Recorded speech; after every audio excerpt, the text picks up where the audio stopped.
नमस्कार साथियों, मैं गौरव स्वागत करता हूं आपका जीएनसी नर्सिंग कोचिंग की ऑनलाइन क्लास में।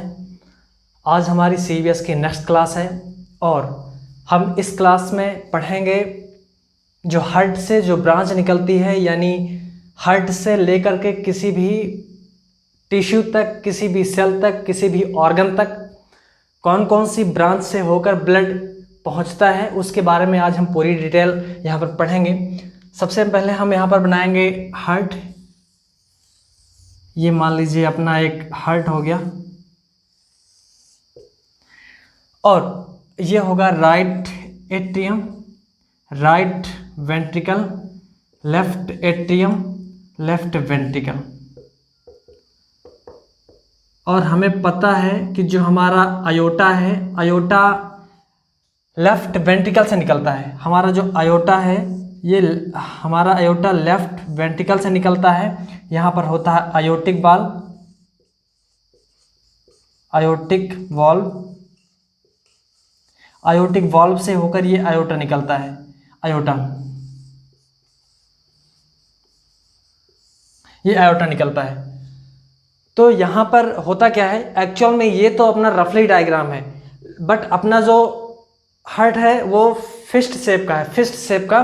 तो कहने का मतलब अगर यही चीज़ अगर एक्चुअल में देखी जाए तो ये जो आयोटा है ये नीचे की ओर नहीं जाता है, ये घूम करके ऐसे, ये ऐसे घूम करके ऐसे आता है। एक्चुअली किसी के बीच से होकर नहीं आता, बट इसका ये डायग्राम जो है ये ऊपर से ऐसे होकर आता है। कह सकते हैं अपन जो अपना आयोटा का डायग्राम है वो इस तरह से है। ये अपना डायग्राम आयोटा का है। आयोटा यहाँ से कहने का मतलब जो है लेफ्ट वेंट्रिकल से निकली और ये ऊपर से होकर के ऐसे आई है, ये घूमकर आई है। तो ये हो गया अपना आयोटा। अब हम बात करेंगे आयोटा के ब्रांच की, कि सबसे पहले हम जानेंगे जो आयोटा है ये 3 भागों में बांटा गया है। सबसे पहले हम इसके बारे में चर्चा करेंगे।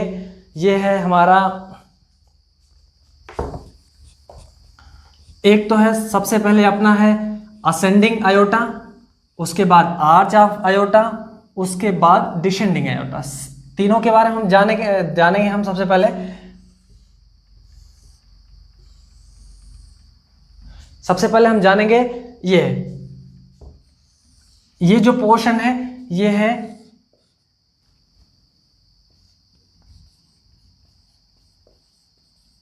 Ascending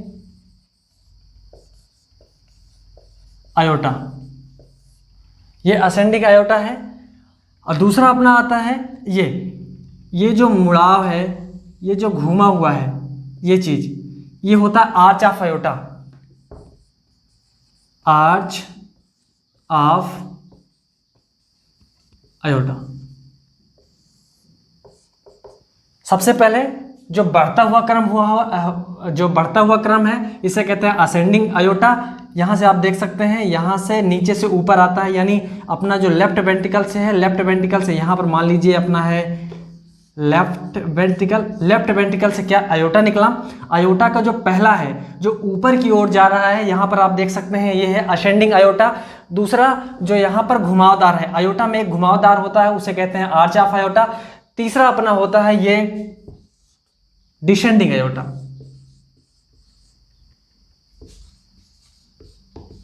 descending iota. तो अपन यहां पर देख लिए जो आयोटा है उसके 3 पार्ट हो गए हैं, ascending iota, arch of iota, descending iota. हम तीनों के बारे में हम डिस्कस करेंगे। सबसे पहले हम यहीं पर डिस्कस कर लेंगे। सबसे पहले हम बात करेंगे असेंडिंग आयोटा के बारे में। असेंडिंग आयोटा, जो असेंडिंग आयोटा है यहां से एक दूसरी ब्रांच निकलती है। अच्छे से बना दे थोड़ा सा, यहां से ये मान लीजिए अपना असेंडिंग आयोटा है और यहां से एक ब्रांच निकलती है, आर्टरी की एक ब्रांच निकलती है जिसे अपन कहते हैं कोरोनरी आर्टरी। कभी कभी एग्जाम में पूछ भी लेता है कि कोरोनरी आर्टरी अयोटा के कौन से पार्ट से ओरिजिनेट होती है, और ऑप्शन बहुत सारे दे देते हैं, जैसे ascending aorta, arch of aorta, descending aorta और तुम्हारा थेरोसिस अयोटा। किस पार्ट से कोरोनरी आर्टरी ओरिजिनेट होती है? तो हमारा आंसर जाएगा असेंडिंग अयोटा। और आगे भी असेंडिंग जो हमारी कोरोनरी आर्टरी है, कोरोनरी आर्टरी भी आगे चलकर ये डिवाइड होती है, यानी आगे भी चल कर के ये डिवाइड होगी, और ये डिवाइड होकर के एक तो जाएगी राइट साइड की ओर, तो इसका नाम हो जाएगा राइट कोरोनरी आर्टरी।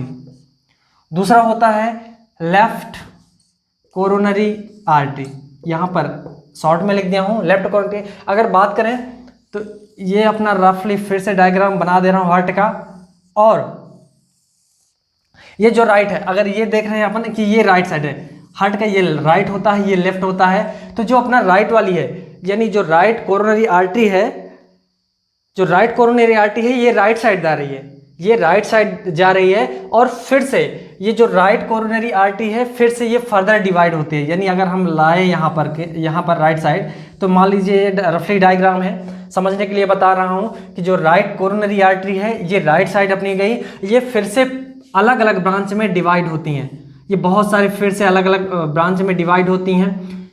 एक होती है तुम्हारी पोस्टीरियर, इसी में से ये क्या कहते हैं राइट कोरोनरी आर्टरी है, इसमें से कईयों ब्रांच होती हैं, जिसका कुछ का नाम है एक अपना जो आर्टरी है, जैसे मान लीजिए अपना फिस्ट शेप का हार्ट है, ये एंटीरियर पार्ट हो गया, ये अपना पोस्टीरियर पार्ट हो गया।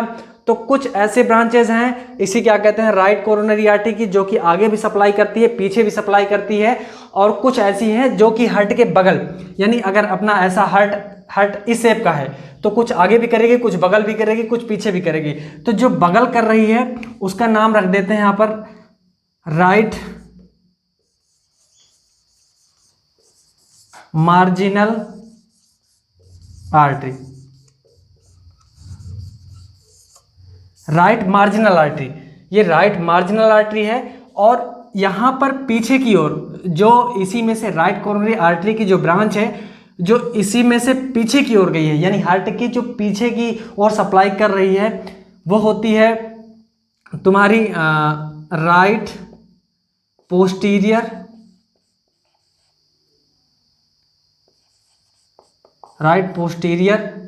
Coronary artery. और बात करें ये जो अपना कोरोनरी लेफ्ट वाला है, इसी तरह ये भी जो पीछे की ओर जाती है उसे posterior coronary artery, right posterior coronary artery कहते हैं। कुछ मार्जिनल की जाती है तो मार्जिनल आर्टरी कहते हैं, जो एंटीरियर आती है उसे कहते हैं राइट एंटीरियर कोरोनरी आर्टरी। ये ऐसी जैसे इसमें है यानी राइट की ओर है, वैसे ये कोरोनरी आर्टरी जो है ये लेफ्ट की ओर है। अगर हम बात करें तो जो अपना हार्ट यानी पूरा कार्डियक आउटपुट का, यानी जितना भी कार्डियक आउटपुट होता है 1 मिनट में या किसी भी समय के अगर बात करें तो जितना भी ब्लड निकलता है, यानी एक बीट में लगभग 70 ml निकलता है ब्लड, तो उसका कह सकते हैं अपन 5% या पूरे कार्डियक आउटपुट का 5% जो है वो सिर्फ व सिर्फ ब्लड हार्ट के लिए जाता है, काम करने के लिए जाता है। तो कहने का मतलब जितना भी यहाँ से कार्डियक आउटपुट लेफ्ट एट्रियम से निकला, लेफ्ट एट्रियम से जितना कार्डियक आउटपुट निकला वो इसमें पूरा जाएगा। यानी मान लीजिए 100% निकलता है तो 95% इधर, 95% इधर गया, और जो 5% है ये अपना कोरोनरी आर्टरी की ओर आ जाता है। क्योंकि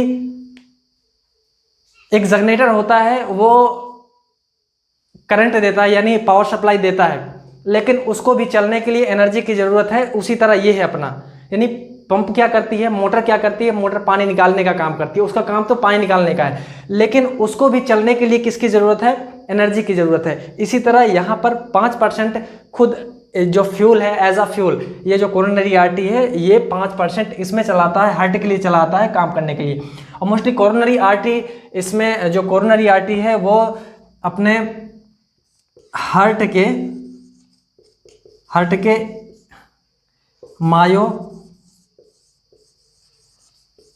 मायोकार्डियम में मायोकार्डियम में। इसका जो क्या कहते हैं, जो कोरोनरी आर्टरी है, ये मायोकार्डियम में इसका क्या कहते हैं फ्लो होता है, कैसे फ्लो होता है कोरोनरी आर्टरी का। मायोकार्डियम को ये सप्लाई करती है। जो कोरोनरी आर्टरी होती है ये हार्ट की मायोकार्डियम को सप्लाई करती है। जैसे कि अपन को पता है हार्ट की 3 लेयर होती हैं, पेरिकार्डियम, मायोकार्डियम, एंडोकार्डियम। तो आपको बता दें जो एंडोकार्डियम होता है, एंडोकार्डियम, एक सेकंड बता रहा हूँ, अपना ये कोरोनरी की पूरी हमारी जानकारी लगभग हो गई। और थोड़ा सा हम मायोकार्डियम के बारे में चर्चा करेंगे।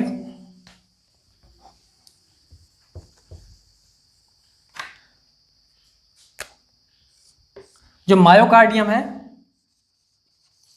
Myocardium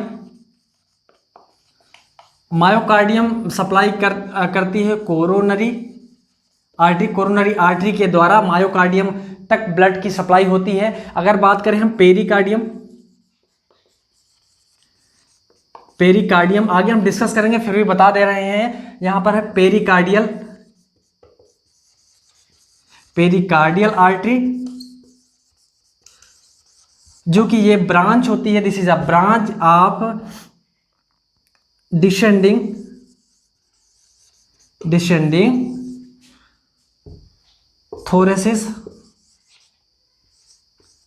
thoracic iota. ये मतलब कि जैसे यहाँ पर है आर्च ऑफ तुम्हारा ascending iota, arch of iota, descending iota, तो आगे चल करके यही और आगे डिवाइड होगी तो ये होता है डिसेंडिंग थोरेसिस आयोटा। तो ये जो हमारी पेरिकार्डियम है, पेरिकार्डियम किसकी ब्रांच है, ये डिसेंडिंग थोरेसिस आयोटा की ये ब्रांच है। दूसरा होता है मायोकार्डियम की हमें पता होगी कोरोनरी आर्टरी सप्लाई करती है। पेरिकार्डियम की मुझे पता होगा ये पेरिकार्डियल आर्टरी सप्लाई करती है।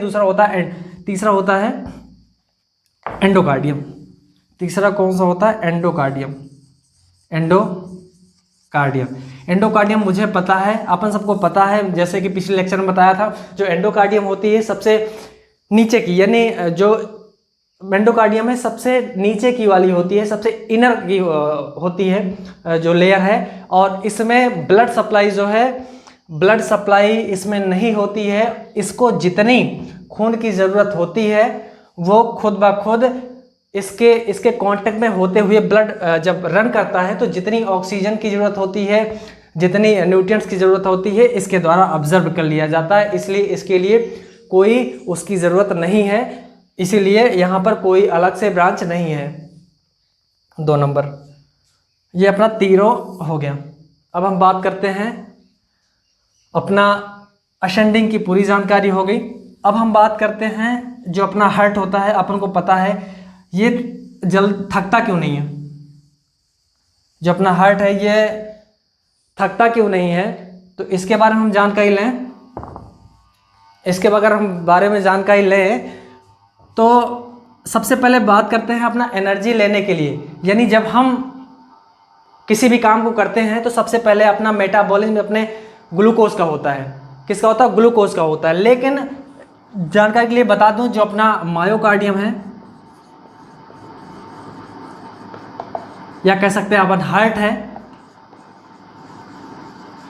है, इसको चलने के लिए हमें ग्लूकोज की ज़रूरत नहीं होती है, ग्लूकोज की ज़रूरत नहीं होती है या कार्बोहाइड्रेट की ज़रूरत नहीं होती है। इसको ये मेटाबॉलिज्म करता है फैट का। यानी हार्ट जो है एनर्जी के रूप में फैट को लेता है। और मुझे पता है कि फैट जो है 1 ग्राम फैट 9 किलो कैलोरी एनर्जी देता है। और जो अपना 1 ग्राम जो अपना कार्बोहाइड्रेट होता है वो देता है 4 किलो कैलोरी। और जो अपना प्रोटीन होता है वो देता है 1 ग्राम प्रोटीन होता है जो वो 4 किलो कैलोरी अपने को एनर्जी देता है। ये तो हो गई अपनी बात क्यों थकता नहीं है। दूसरी बात यही एक ही बात, ये पहली बात, ये एक चीज़ हो गया क्यों नहीं थकता, क्योंकि फैट के रूप में फैट जो है इसका मेटाबॉलिज्म और एनर्जी के रूप में फैट का यूटिलाइजेशन हार्ट के द्वारा किया जाता है। दूसरा, सबसे पहले अगर पंप करता है, सबसे पहले अगर कॉन्स्ट्रिक्शन होता है तो सबसे पहले जो ब्लड है सबसे पहले हार्ट के लिए जाता है। क्योंकि ये आयोटा है, यहाँ से मान लीजिए आपकी निकली थी लेफ्ट एट्रियम, यहाँ से कार्डियक आउटपुट पहले हुआ, यानी हार्ट ब्लड आया, तो यहाँ से जो क्या कहते हैं अपनी कोरोनरी आर्टरी सबसे पहले आती है, सबसे पहले खून दी, इसलिए दो रीजन हो गए क्यों नहीं थकता है, समझेंगे क्यों नहीं थकता। सबसे पहले due to utilisation of fat for energy, energy के लिए फैट का यूटिलाइजेशन अपने हार्ट द्वारा किया जाता है, इसलिए नहीं थकता है। दूसरी बात अगर हम बात करें तो ये फर्स्ट टेक्स ब्लड, ये तुरंत ही, यानी सबसे पहली बार या जैसे ही ब्लड हार्ट के द्वारा पंप किया जाता है तो तुरंत ही ये ब्लड लेता है, इसलिए दूसरी नहीं थकता है। तीसरा है माइटोकॉन्ड्रिया,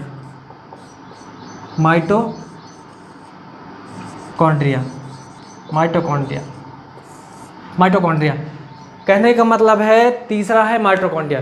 अपनी हर एक सेल में माइटोकॉन्ड्रिया तो होते हैं, जितनी भी अपनी सारी सेल हैं सब में माइटोकॉन्ड्रिया होते हैं, लेकिन जो हार्ट की सेल हैं इसमें सभी माइटोकॉन्ड्रिया की अपेक्षा इसमें 2 गुना माइटोकॉन्ड्रिया पाए जाते हैं। और मुझे पता है माइटोकॉन्ड्रिया को कहते हैं power house of cell. Power house of cell कहने का मतलब ये क्या काम करती है, ये एटीपी बनाने का काम करती है, एटीपी बनाने का काम करती है। जो एटीपी होती है ये मुझे एनर्जी देती है, ये अपन को क्या देती है, एनर्जी देती है। तो सबसे ज़्यादा अगर सबसे ज़्यादा माइटोकॉन्ड्रिया होगा तो सबसे ज़्यादा एटीपी बनेगा, अगर सबसे ज़्यादा एटीपी बनेगा तो एनर्जी सबसे ज़्यादा रहेगी। और दूसरा यहाँ हमने देखा था फैट होता है, जो 1 ग्राम फैट में 9 किलो कैलोरी हमें देता है, इसलिए सबसे ज़्यादा फैट है। तो इसे पहली बात इसे एनर्जी मिल गई, दूसरी बात सबसे ज़्यादा माइटोकॉन्ड्रिया है, इससे मिल गई, तीसरी बात सबसे पहले ब्लड है इसी के पास आता है, इसलिए हमारा जो हार्ट है ये थकता नहीं है। दूसरी सेल की बात करें तो वो सारी सेल हैं, चाहे बात करें अपनी बॉडी कोई भी सेल हो, मोस्टली वो सबसे ज़्यादा यूटिलाइजेशन करती है एनर्जी के रूप में, अपना कार्बोहाइड्रेट यूज़ करती है, ग्लूकोज यूज़ करती है कह सकते हैं अपन। और दूसरा कि माइटोकॉन्ड्रिया इसकी अपेक्षा उसमें कम होती है, इसलिए जब भी अपन काम करते हैं कुछ दिन बाद या कुछ दिन अपन रेस्ट पर रहते हैं, उसके बाद अगर सडनली हम काम करते हैं तो क्या होता है, उस समय एनएरोबिक रेस्पिरेशन होता है, तो जब वो लैक्टिक एसिड बनता है, जब लैक्टिक एसिड बनता है तो वो पेन कॉज करता है। इसलिए यहाँ पर माइटोकॉन्ड्रिया ज़्यादा होने के कारण या फैट के रूप में यूटिलाइजेशन होने के कारण यहाँ पर हार्ट थकता नहीं है। और दूसरी बात करें, ये तो अपनी बात हो गई असेंडिंग आयोटा के बारे में। दूसरी बात करते हैं हमने आर्च ऑफ आयोटा, यहाँ पर अभी फिर से बना देंगे, यहाँ पर हम आर्च ऑफ आयोटा के बारे में पूरी जानकारी लेंगे। ये मैंने बना दिया आर्च ऑफ आयोटा, ये क्या बना दिया, आर्च ऑफ आयोटा। अब इसकी बात करते हैं, मान लीजिए ये अपना हेड और नेक है, ये हेड और नेक है, ये आर्च ऑफ आयोटा है, ये अपना हेड एंड नेक हो गया।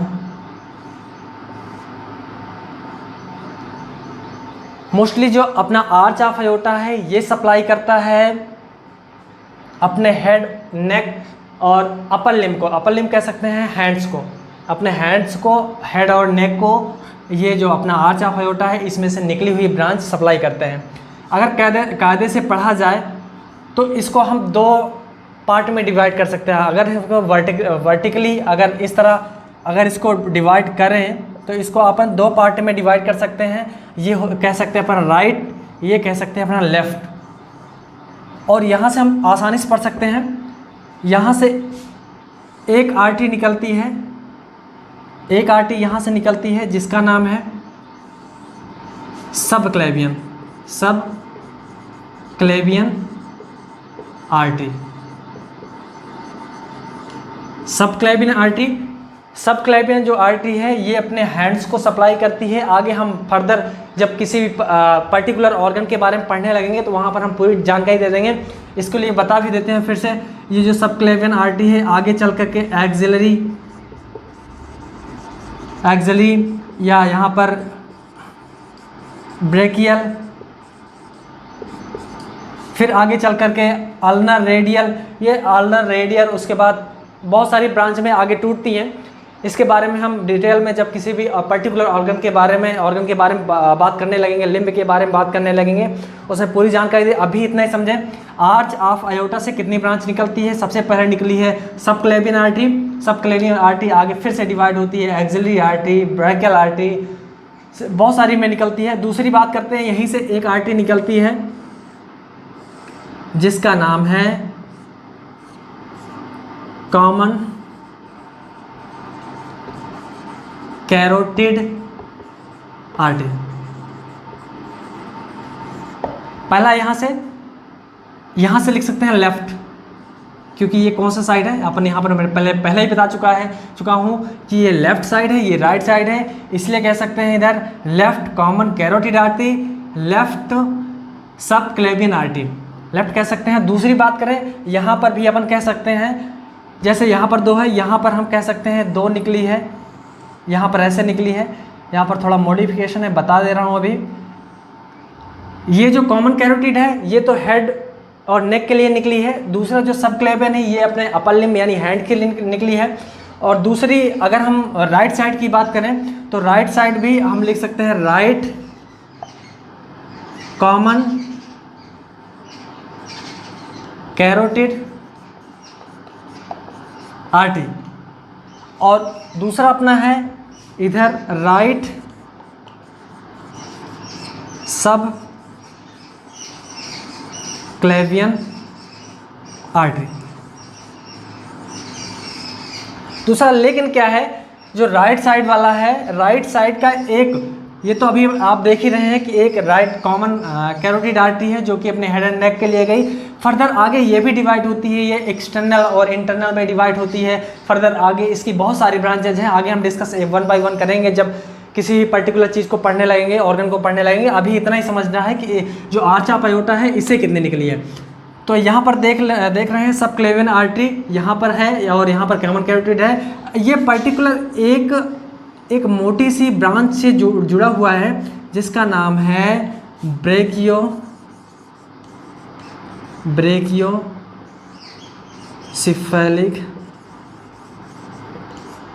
आर्टरी। क्या नाम है? ब्रेकियोसिफेलिक आर्टरी। ये जो मोटी सी ब्रांच है, यानी कह सकते हैं अपन डायरेक्टली कि जो अपना आर्च ऑफ अयोटा है उससे 3 ब्रांच निकली हैं। पहला होता है लेफ्ट सबक्लेवियन आर्टरी, दूसरा होता है लेफ्ट कॉमन कैरोटिड आर्टरी, तीसरा होता है ब्रेकियोसिफेलिक आर्टरी। अब ये ब्रेकियोसिफेलिक आर्टरी से 2 अलग ब्रांच निकली है, right subclavian artery, right common carotid artery. ये तो अपना हो गई ब्रांच आर्च ऑफ अयोटा से 3 निकली हैं। फर्दर आगे बहुत सारी डिवाइड हुई हैं। अभी इसके सुपरफिशियल जानकारी इसके आर्च ऑफ अयोटा के बारे में इतनी है। बाकी हम बात करते हैं तीसरा क्या है। मैंने बताया था सबसे पहले असेंडिंग अयोटा, उसके बाद आर्च ऑफ अयोटा हो गया, उसके बाद बात करते हैं अपना डिसेंडिंग अयोटा। डिसेंडिंग अयोटा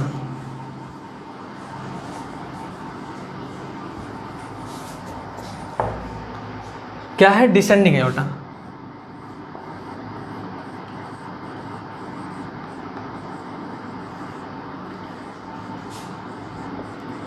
ये डिसेंडिंग अयोटा है। हमने पढ़ लिया था ये पढ़ लिया, ये पढ़ लिया। अब हम इसके बात कर रहे हैं डिसेंडिंग। ये है अपना डिसेंडिंग यानी घटते क्रम में, नीचे की ओर का आते क्रम में। ये डिसेंडिंग, हम इसके बारे में बात करेंगे। इसके बारे में भी अगर बात करें तो सबसे पहले इसके भी सब डिवीज़न है। क्या है? कह सकते हैं अपन डिसेंडिंग,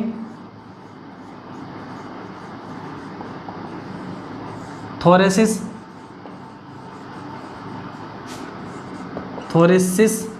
अयोटा। पहले थोरेसिस है, उसके बाद यहाँ पर नीचे अप डाउन है। तो सबसे पहले हम डिसेंडिंग थोरेसिस अयोटा के बारे में जान करेंगे। मान लीजिए ये अपना है थोरेसिस डिसेंडिंग अयोटा, मैंने आर्च पढ़ लिया था, उसी से ये कनेक्टेड है। ये अपना हो गया डिसेंडिंग थोरेसिस अयोटा। ये अपना थोरेसिस अयोटा हो गया। और सबसे पहले मुझे जानना है कि ये थेरोसिस अपना केस है, यानी जो अपना ये पोर्शन है, यानी अपना डायफ्राम के ऊपर इधर नेक के नीचे जो अपना पोर्शन है इसे कहते हैं अपन थैरोसिस केज। तो सबसे पहले हम जानेंगे, सबसे पहले हम सप्लाई तो पढ़ लेंगे, सबसे पहले मुझे जानना होगा कि इसमें कौन कौन से ऑर्गन हैं। सबसे पहले ऑर्गन के बारे में हम जानकारी लेंगे कि सबसे पहले हम ऑर्गन जान लेंगे तो आसानी होगी किसी भी पार्ट को, किसी भी आर्टरी को हम सप्लाई कैसे देंगे, कौन से पार्ट में, कौन से ऑर्गन में कौन सी आर्टरी जा रही है, इसके बारे में आसानी। सबसे पहले हम देखेंगे कि इसमें क्या क्या होता है, थोरेसिस केज में क्या होता है। सबसे पहले अगर देखें तो इसमें होता है सबसे पहले तुम्हारा ट्रेकिया,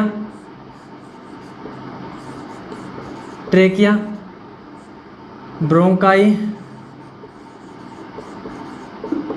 ब्रोंकियोल्स,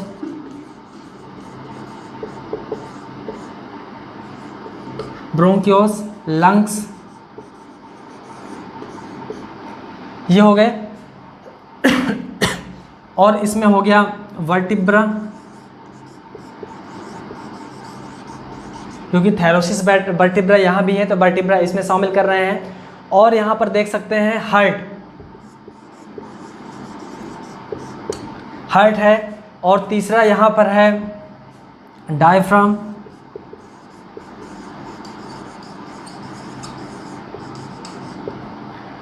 है। और है यहाँ पर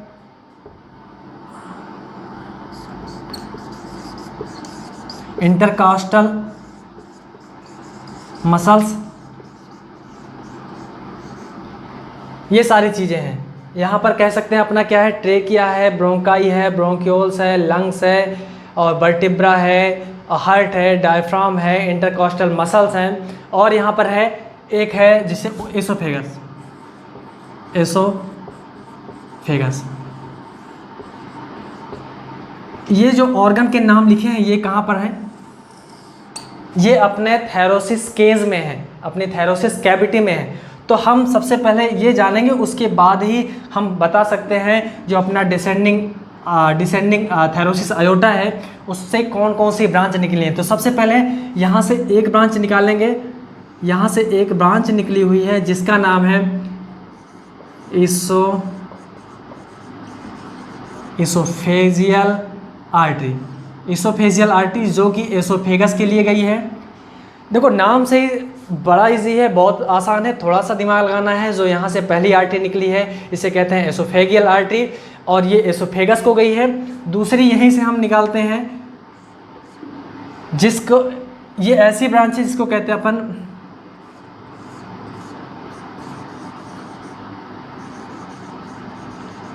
ब्रोंकियल आर्टरी।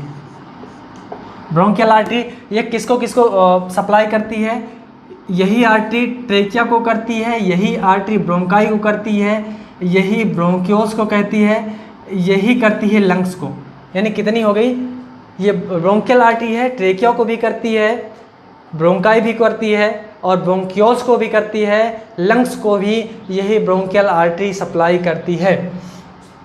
तीसरा बात करते हैं हम यहाँ वर्टिब्रा की।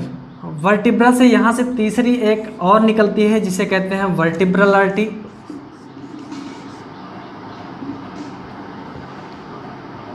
वर्टिब्रल आर्टरी जो है ये वर्टिब्रा को सप्लाई करती है, कह सकते हैं। अपना जो वर्टिब्रा भी है ये अलग अलग इसके भी डिवीज़न है, थैरोसिस तुम्हारा हो गया, सर्वाइकल हो गया, और क्या कहते हैं इधर सेक्रम हो गया, कॉकिक्स हो गया, लंबर हो गया, ये सारी क्या कहते हैं इसके भी अलग अलग हैं। तो यहाँ पर वर्टिब्रा हो गया जो हमारे थैरोसिस वर्टिब्रा है, ये वर्टिब्रल आर्टरी यहाँ पर करती हैं।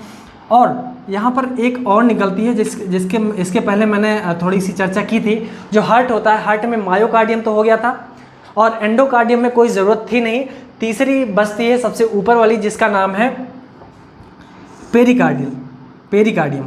पेरिकार्डियम को भी सप्लाई करती है यहाँ पर पेरिकार्डियल आर्टरी। क्या, पेरिकार्डियल आर्टरी। यहाँ पर हार्ट का मतलब ये नहीं है कि यहाँ तीनों को सप्लाई कर रही है, यहाँ इसका मतलब है कौन से लेयर में, पेरिकार्डियम। ये सिर्फ पेरिकार्डियम में कर रही है और किसी में नहीं कर रही है। जो अपना पेरिकार्डियल आर्टरी है वो सिर्फ पेरिकार्डियम में कर रही है, इसलिए हम यहाँ पर पेरिकार्डियल आर्टरी लिखे हैं, जो कि हार्ट के पेरिकार्डियम को करती है। और हम बात करते हैं डायफ्राम। सबसे पहले जानेंगे हम डायफ्राम होता क्या है। डायफ्राम अपने हार्ट को डायफ्राम जो होता है अपने थैरोसिस को और एब्डोमिनल कैविटी को डिवाइड करने का काम करता है। यह कह सकते हैं, मान लीजिए यहाँ पर है ये अपना ये जो पोर्शन है, ये जो पार्ट है, ये होता है अपना डायफ्राम। और डायफ्राम के अगर देखें दो पहलू है। सबसे ऊपर वाला कह सकते हैं अपन सुपीरियर, नीचे वाला कह सकते हैं अपन इन्फीरियर। सुपीरियर इन्फीरियर, तो हम बात करें ये जो डिवाइड करने वाला ये पोर्शन है, इसके भी दो पार्ट है, सुपीरियर इन्फीरियर। और यहाँ पर देख रहे हैं कि जो अपना डिसेंडिंग थैरोसिस आयोटा है वो अपना आर्च ऑफ आयोटा के बाद चालू हुआ है। और ये जो अपना डायफ्राम है, डायफ्राम के ऊपर ही ये काम इसका हो गया है। तो यहाँ पर सुपीरियर, और दूसरी बात करें ये जो अपना क्या कहते हैं डायफ्राम है, इसके लिए सिर्फ ये ऊपर के लिए सप्लाई करता है, ये डायफ्राम के नीचे नहीं सप्लाई करता है। इसलिए अपन कह सकते हैं यहाँ पर इसको हटा करके सुपीरियर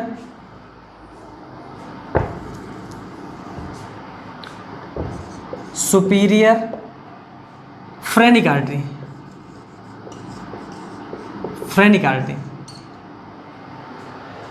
सुपीरियर फ्रेनिक आर्टरी होती है जो सप्लाई करती है अपने डायफ्राम को।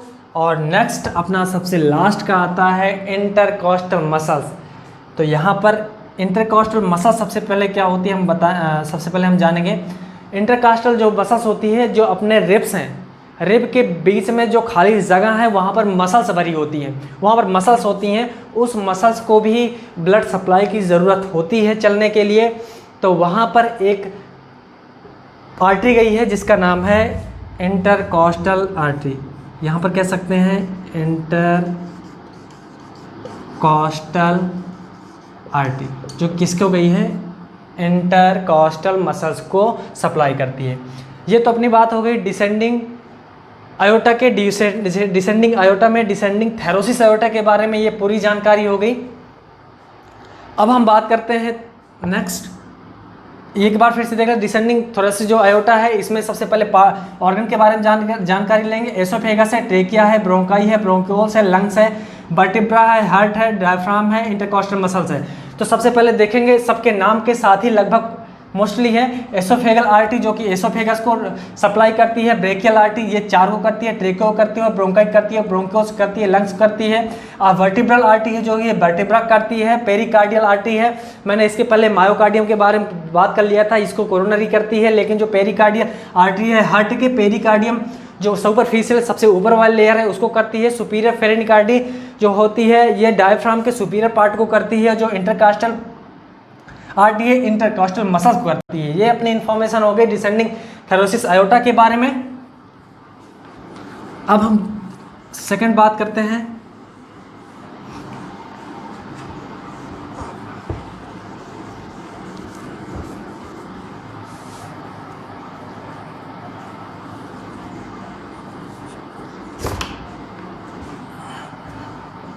हमने क्या पढ़ लिया, डिसेंडिंग थैरोसिस आयोटा के बारे में पढ़ लिया। हम बढ़ेंगे अब नेक्स्ट डिसेंडिंग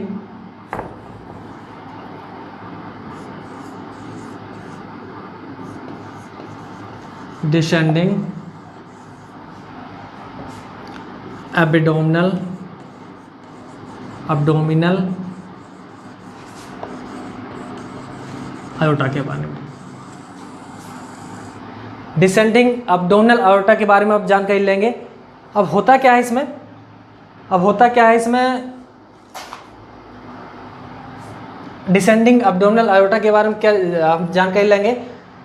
तो सबसे पहले इसमें हम देखेंगे कि जो आयोटा है ये डायरेक्टली अपना डायफ्राम से ओरिजिनेट हुआ है यानी जुड़ा है, और ये नीचे अपना कहाँ तक आया इसके बारे में जानकारी लेंगे।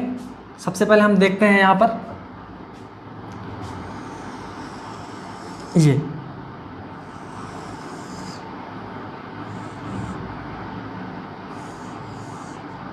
ये अपना हो गया descending abdominal iota. Descending abdominal iota में इसमें भी अलग अलग ब्रांच निकली हुई हैं। तो सबसे पहले हम जानेंगे अब्डोमिनल कैविटी में कौन कौन से ऑर्गन होते हैं। तो सबसे पहले इजी वे में अगर हम पढ़ें तो सबसे पहले हम ऐसे ही देख सकते हैं, जो अपना अब्डोमिनल कैविटी होता है सबसे ज़्यादा इसमें अगर ऑर्गन होते हैं तो डाइजेस्टिव सिस्टम के होते हैं। डाइजेस्टिव सिस्टम में कौन कौन से होते हैं आप देख सकते हैं, अपन लीवर होता है, स्टमक होता है, स्मॉल इंटेस्टाइन होती है, लार्ज इंटेस्टाइन होती है और तुम्हारी पैनक्रियाज होती हैं। ये मोस्टली किसके पार्ट हैं? ये पार्ट हैं डाइजेस्टिव सिस्टम के। और दूसरा इसमें है एक्सक्रिएटरी के, यानी कह सकते हैं अपना कह सकते हैं किडनी है, एंडोक्राइन के हैं जैसे सुप्रारेनल ग्लैंड, तो यहाँ पर सब लिख सकते हैं। और हैं स्प्लीन है, तुम्हारा क्या कहते हैं हिमेटोलॉजी का, तो यहाँ पर लिख सकते हैं। सबसे पहले लिखेंगे डाइजेस्टिव का, तो आराम से बता सकते हैं कि मैंने यहाँ तक देख लिया था कि ट्रेकिया वगैरह सारा कुछ लिख लिया था और इसोफेगस भी लिख लिया था। इसोफेगस के बाद हमें पता है इसोफेगस जो होता है, इसोफेगस के बाद सीधा नीचे क्या आता है? स्टमक आता है। तो यहाँ पर हम सबसे पहले लिखेंगे स्टमक लिखेंगे। दूसरा लिखेंगे हम स्मॉल इंटेस्टाइन। तीसरा लिखेंगे हम large intestine. Next liver. Next पांचवा क्या है? पैनक्रियाज। उसके बाद क्या है? यहाँ पर आती है फिर पैनक्रियाज हो गई। उसके बाद यहाँ पर है स्प्लीन। उसके बाद यहाँ पर है किडनी।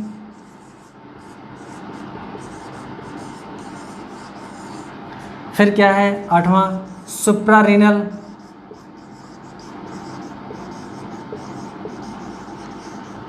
ग्लैंड। उसके बाद क्या है? नौवां यहाँ पर है गोनाडियल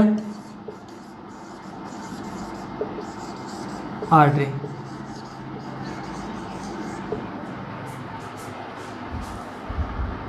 गोनेडियल आर्टरी। अब गोनेडियल आर्टरी का मतलब ये होता है, सबसे पहले गोनेडियल क्या होता है? गोनेट्स क्या होते हैं? अपने रिप्रोडक्टिव ऑर्गन होते हैं। रिप्रोडक्टिव ऑर्गन का मतलब अपने कुछ ऑर्गन हैं जो कि रिप्रोडक्टिव में हेल्प करते हैं। जैसे अपनी क्या कहते हैं, फीमेल है, फीमेल में ओवरी हो गई, यहाँ पर लिख सकते हैं ओवरी। यहाँ पर नीचे क्या लिख सकते हैं? ओवरी।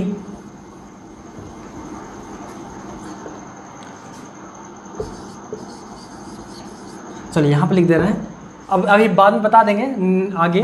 तो गोनेडियल आर्टरी यहाँ पर हो गई। सबसे पहले हम देखते हैं stomach, small intestine, large intestine, liver, pancreas, spleen, kidney, suprarenal gland. ये सारे जो अपने ऑर्गन हैं ये कहाँ पर पाए जाते हैं? ये पाए जाते हैं अपने अब्डोमिनल कैविटी के अंदर। अब्डोमिनल कैविटी के अंदर ये सारे पाए जाते हैं। तो सबसे पहले यहाँ से थोड़ा सा ये हम डिलीट कर दें, मिटा दें, यहीं पर थोड़ा सा लिख दें तो शायद कोई दिक्कत नहीं होगी। हम बात करने वाले हैं यहाँ पर सबकी, हम सप्लाई के बारे में बात करने वाले हैं।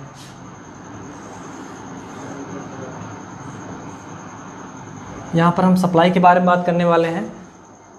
तो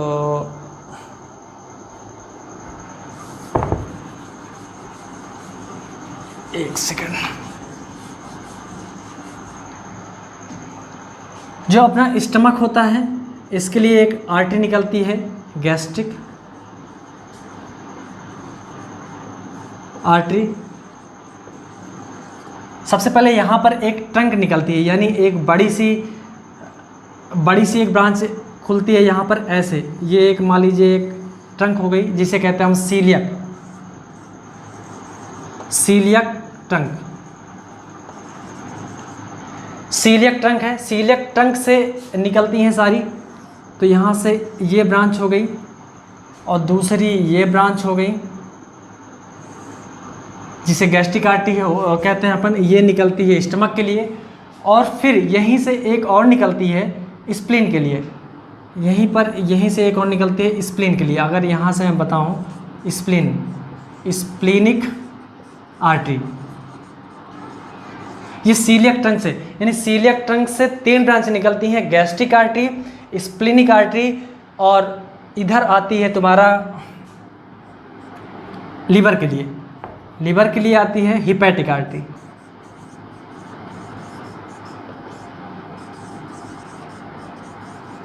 हिपैटिक आर्टरी कहाँ के लिए जाती है? तुम्हारा लीवर के लिए जाती है। यहाँ पर, यहीं पर अगर इसको ना इधर ना लिख करके अगर इधर लिख दें तो कोई दिक्कत नहीं होगी। यहाँ पर आती है हिपैटिक आर्टरी।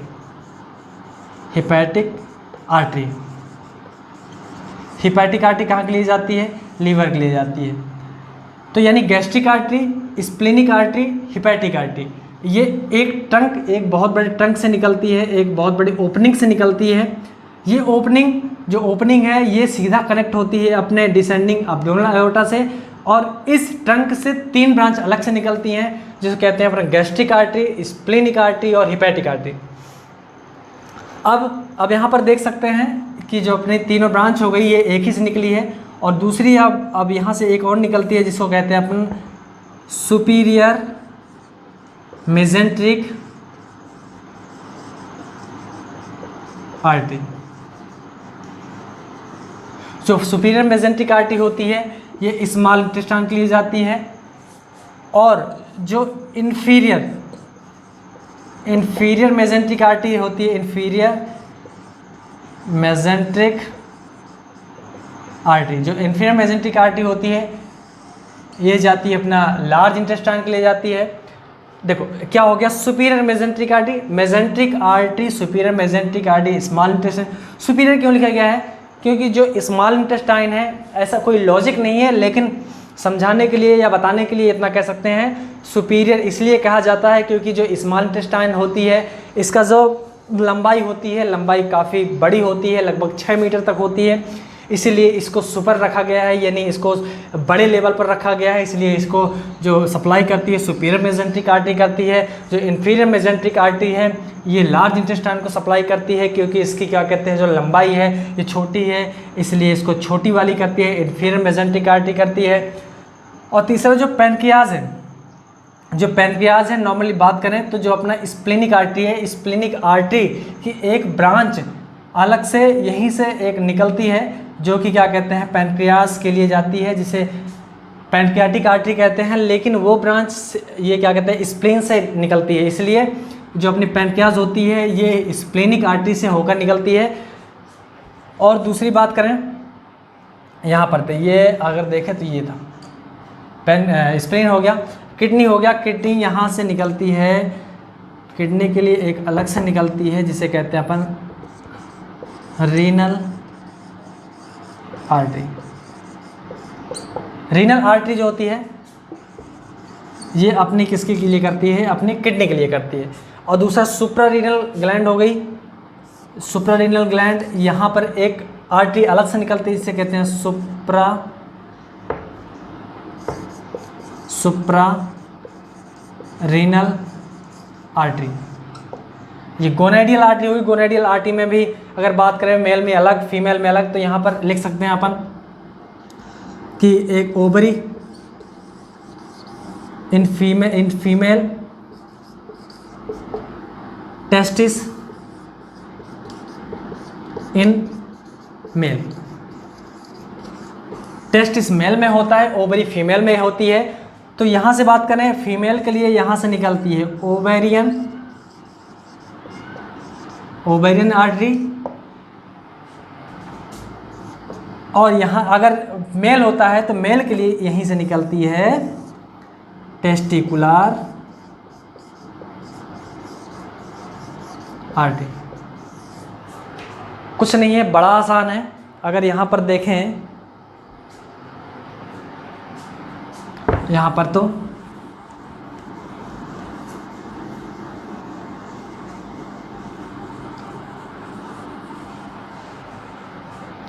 जो गैस्ट्रिक आर्टरी होती है ये सप्लाई करती है स्टमक को। स्प्लेनिक आर्टरी स्प्लेन को, और ये फर्दर आगे डिवाइड होकर स्प्लेनिक आर्टरी हो जाती है जो कि पैनक्रियाज को भी सप्लाई करती है, पैनक्रियाज को सप्लाई करती है। अपना हिपैटिक आर्टरी हो गई जो लीवर करती है, जो सुपीरियर मेसेंट्रिक आर्टरी होती है ये स्मॉल इंटेस्टाइन को करती है, और जो इंफीरियर मेसेंट्रिक आर्टरी होती है ये करती है लार्ज इंटेस्टाइन को करती है। जो रीनल आर्टरी है ये करती है किडनी को। जो सुप्रारीनल आर्टरी है वो करती है तुम्हारी ग्लैंड्स हो गई, जिसे अपन कहते हैं सुप्रारीनल ग्लैंड, सुप्रारीनल ग्लैंड। और नेक्स्ट हो गया ओवेरियन आर्टरी या टेस्टिकल। ओवेरियन आर्टरी ओवरी के लिए फीमेल में, टेस्टिकुलर आर्टरी टेस्टिस में मेल में। ये तो अपनी हो गई अब्डोमिनल आयोटा।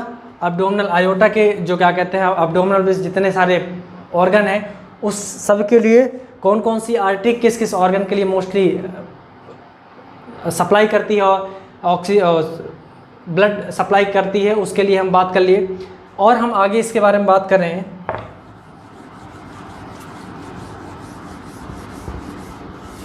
तो जो अपना आयोटा है फर्दर आगे फिर से डिवाइड होता है। जो अपना डिसेंडिंग अब्डोमिनल आयोटा है वो आगे फर्दर फिर से डिवाइड होता है। वो किस किस में डिवाइड होता है आगे बात करें, मैंने यहाँ तक बात कर ली थी।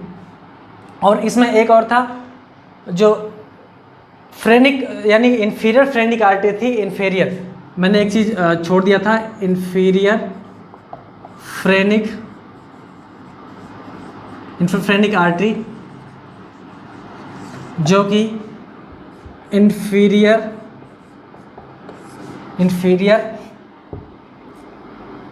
डायफ्राम,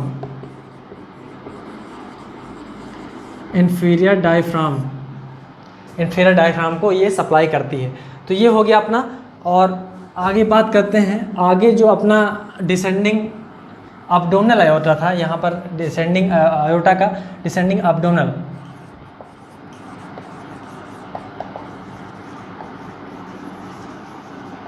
जो डिसेंडिंग अब्डोमिनल आयोटा है ये फर्दर आगे फिर से ये डिवाइड होता है।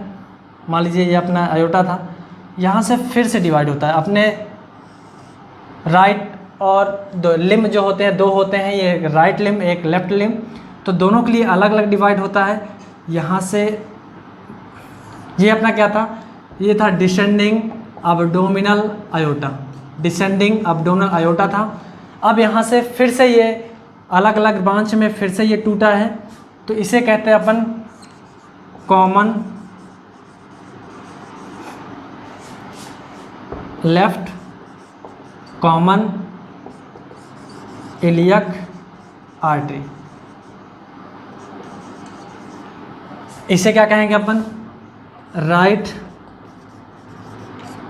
Common iliac artery. Right common iliac artery, left common iliac artery, further ये फिर से आगे डिवाइड होती हैं। ये दोनों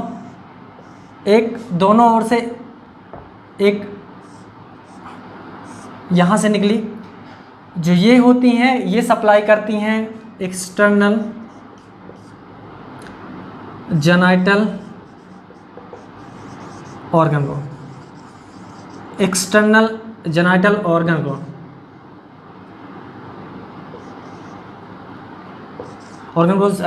जो अपने एक्सटर्नल जो ऐसे जेनाइटल ऑर्गन जो कि ऊपर से दिखते हैं उनको जो आर्टरी सप्लाई करती है उसको कहते हैं अपन, ये जो आर्टरी का नाम है इसे कहते हैं इंटरनल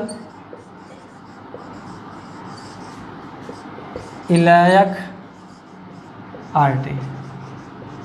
और जो फर्दर इसका नाम हो गया था left common carotid left common iliac artery, right common iliac artery. और उसके बाद अब जो अंदर की ओर यहाँ से फिर से एक डिवाइड हुई, दूसरी इसका नाम है इंटरनल इलियक आर्टरी। जो बाहर की ओर आई है ये इसका नाम है एक्सटर्नल इलियक आर्टरी। यहाँ पर भी हो जाएगा, ये इसका नाम सकते हैं लेफ्ट एक्सटर्नल इलियक आर्टरी। यहाँ पर कह सकते हैं राइट एक्सटर्नल इलियक आर्टरी। अब ये दोनों जो एक्सटर्नल इलियक आर्टरी हैं ये फर्दर आगे बहुत सारे ब्रांच में डिवाइड होगी। फीमोरल आर्टरी बहुत सारी आगे नीचे चल करके बहुत सारे में डिवाइड होगी। अल्नर सॉरी इधर क्या टिबियल फिबुलर अलग अलग डिवाइड होगी और वो फर्दर किसके लिए जाएंगी, पैर के लिए, दोनों पैर के लिए सप्लाई करेंगे। तो अपना ये हो गया।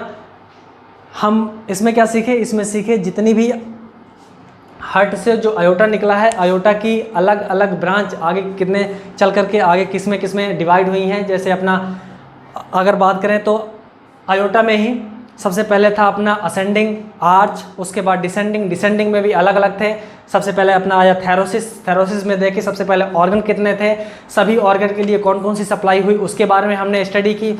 उसके बाद हमने देखा कि आगे चल करके अब्डोमिनल आयोटा में कितनी, सबसे पहले अब्डोमिनल आयोटा से कितनी ब्रांच निकली हैं, उसको पढ़ने के लिए सबसे पहले मैंने देखा कि कितने ऑर्गन है उसमें, सभी ऑर्गन को कौन कौन से ऑर्गन को कौन कौन सी आर्टरी सप्लाई की, उसको हमने स्टडी की।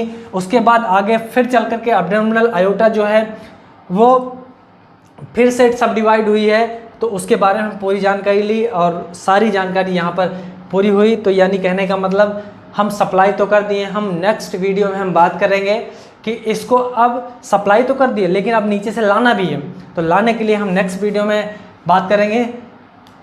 और आज की वीडियो ये बस यहीं तक, बाकी हम फिर से मिलेंगे नेक्स्ट वीडियो के साथ। तब तक के लिए नमस्कार।